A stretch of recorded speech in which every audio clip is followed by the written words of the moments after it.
Welcome বন্ধুগণ। তো আজকে আমি যে মেকআপ প্রোডাক্টসগুলো ইউজ করতে চলেছি সবকটাই 200 টাকার মধ্যে, তাই এটা বিগিনারদের কাছে খুবই হেল্পফুল। আমি এখানে টোটাল 8টা প্রোডাক্ট ইউজ করেছি আর সবকটা মিলিয়ে টোটাল বাজেট হচ্ছে 850 টাকা। তো অবশ্যই বিগিনার হিসেবে যদি সব প্রোডাক্ট 1000 টাকার মধ্যে কমপ্লিট করা যেতে পারে তাহলে খুবই হেল্প হয়। আর একজন বিগিনার হিসেবে আমি নিজেও এটা খুব ভালোভাবে জানি। সবার আগে তো আমি ক্ষমা চেয়ে নেব, কারণ আমি প্রায় অনেকগুলো সপ্তাহ হয়ে গিয়েছে ভিডিও আপলোড করতে পারিনি। আমার শারীরিক অসুস্থতার জন্যেই আমি এই ভিডিওগুলো আপলোড করতে পারিনি।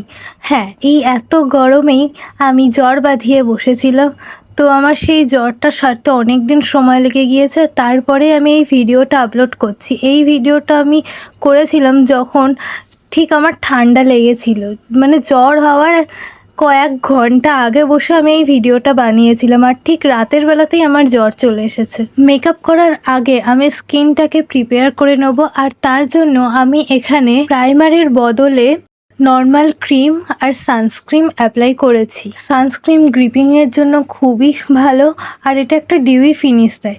তো সবার প্রথম প্রোডাক্ট আমি যেটা ইউজ করছি সেটা হচ্ছে ইনসাইটের কালার কারেক্টার প্যালেট, যেটা আমি নর্মাল দোকান থেকে কিনেছিলাম, আর এটার দাম নিয়েছিল 185 টাকা। অরেঞ্জ কালার কারেক্টার দিয়ে আমি আমার ডার্ক স্পটগুলো নিউট্রালাইজ করে নিচ্ছিলাম, আর তারপরেই আমি আমার শেডের একটা কনসিলার অ্যাপ্লাই করে নিচ্ছিলাম, যাতে ফাউন্ডেশন অ্যাপ্লাই করার পরে খুব বেশি অরেঞ্জি ভাবটা না থাকে। এই কালার কারেক্টার প্যালেটটা খুবই ক্রিমি, তো এটা হয় হাত দিয়ে ব্লেন্ড করতে হবে, না হলে ব্রাশ দিয়ে। এটা পাফ দিয়ে একদমই ব্লেন্ড করা যায় না।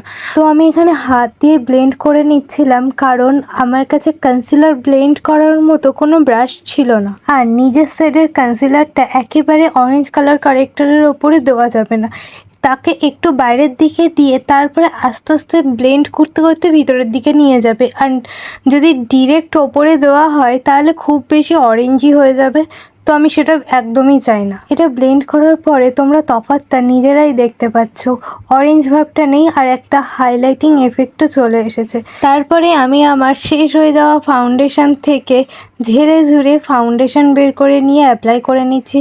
আর এই ফাউন্ডেশনের দাম হচ্ছে 220 টাকা। হ্যাঁ, 200 টাকার থেকে 20 টাকা বেশি, কিন্তু এটা ম্যানেজ করেই নেওয়া যাবে। ফাউন্ডেশনের নাম হচ্ছে ইনসাইট এইচডি ফাউন্ডেশন। এটা হাই কাভারেজ দেয়, আর এটাকে আমি খুব ভালোভাবে ব্লেন্ড করে নিলাম এই পাফের সাহায্যে।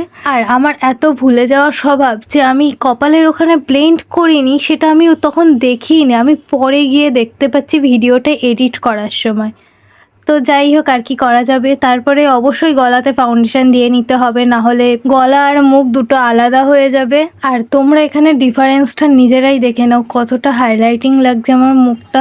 আর এই যে এই ব্লাশটা আমি ইউজ করছি, এটা আসলে একটা ব্লাশ নয়, এটা একটা লিপ টিন্ট, যেটা আমি নন ব্র্যান্ডেড, আমি 40 টাকা দিয়ে কিনেছিলাম। আর যেহেতু আমি এটা ফাউন্ডেশনের ওপরে অ্যাপ্লাই করছি, তো আমার স্কিনের কোনো ক্ষতি হওয়ার ভয় নেই, তো অবশ্যই এটা ইউজ করা যায়।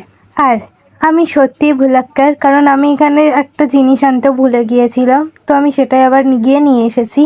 আর এখানে আমি কন্ট্যুরিং করে নিচ্ছি সেই কনসিলার প্যালেট থেকে, সব থেকে ডার্ক শেডটা দিয়ে কন্ট্যুর করে নিচ্ছি। হ্যাঁ, এখানে ক্যামেরাতে অতটা বেশি বোঝা যাচ্ছে না, কারণ যেহেতু অ্যান্ড্রয়েড ফোন, তো অবশ্যই অতটা বেশি বোঝা যায় না। আর তারপরে আমি এখানে আইশ্যাডো অ্যাপ্লাই করে নিচ্ছি। আমি এখানে দুটো শেড মিক্স করে একটা পিঙ্ক অ্যান্ড রেডিশ শেডটা আনার চেষ্টা করেছি, তো আমি এখানে সেটাই অ্যাপ্লাই করে নিচ্ছিলাম।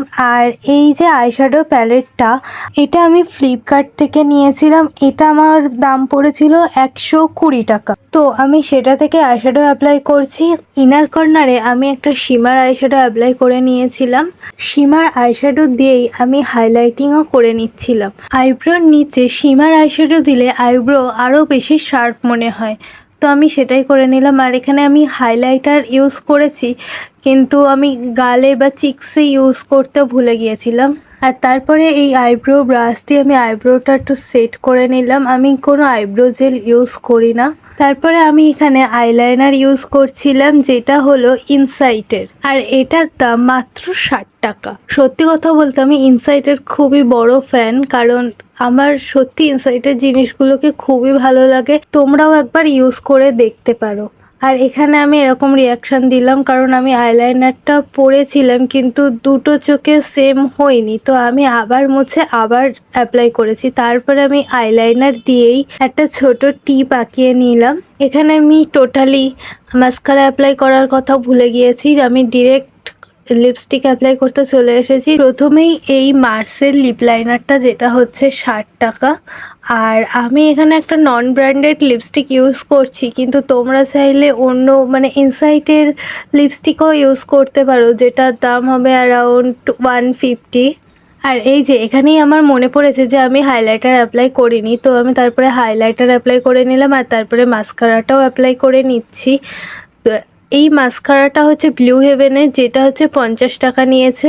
হ্যাঁ, ইনসাইটের মাস্কারাও ছিল, কিন্তু আমার কাছে তখন বাজেট ছিল না বলে আমি ওটা নিতে পারিনি। ইনসাইটের মাস্কারাটার দাম হচ্ছে 120 টাকা। আর হ্যাঁ, যাদের অতিরিক্ত পরিমাণে ঘাম হয় তারা অবশ্যই কম্প্যাক্ট পাউডার ইউজ করবে।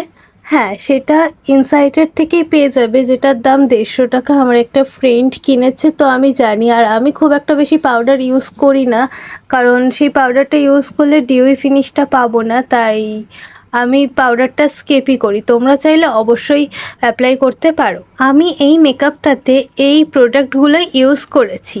আর তারপরে আমি এখানে সাগর বিনুনি করে রেখেছিলাম, যাতে আমার চুলটা ওয়েভি হয়, খুব কোঁকড়ানো নয় কিন্তু একটু হালকা ওয়েভি হবে, তার জন্যই আমি এই চুলে বিনুনিটা করে রেখেছিলাম। আর তারপরে এখানে আমি চুলটা খুলে নিচ্ছিলাম।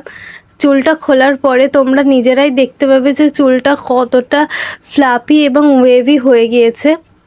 তো তোমাদের কাছে যদি কার্লার বা স্ট্রেটনার না থাকে, তোমরাও এই হ্যাকটা ইউজ করতে পারো।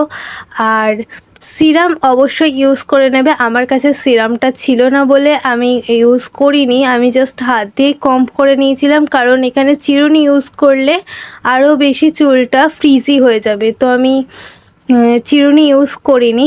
আর এখানে আমার পুরো লুকটা কমপ্লিট হয়েছে। তোমরা দেখে জানিও যে কেমন লাগছে। আজকের মতো এই অবধি। আর নেক্সট ভিডিও যদি কোনো কিছু দেখতে চাও তো অবশ্যই বলো। আজকের মতো বাই।